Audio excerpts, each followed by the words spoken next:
कृपा करू मैया दया करू, कृपा करू मैया दया करू, एक अबला के लाज रखियो।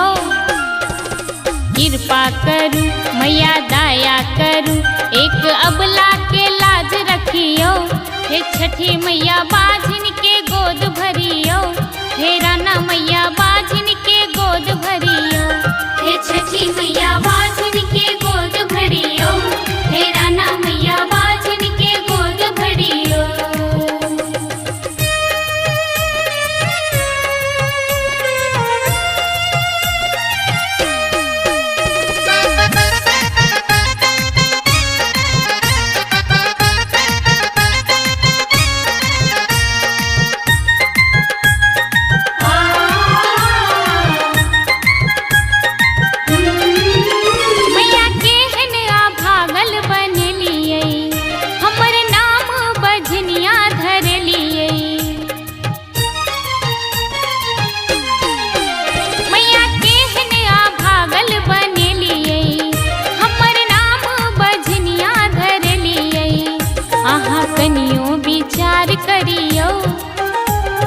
कनियो विचार करियो, हे छठी मैया।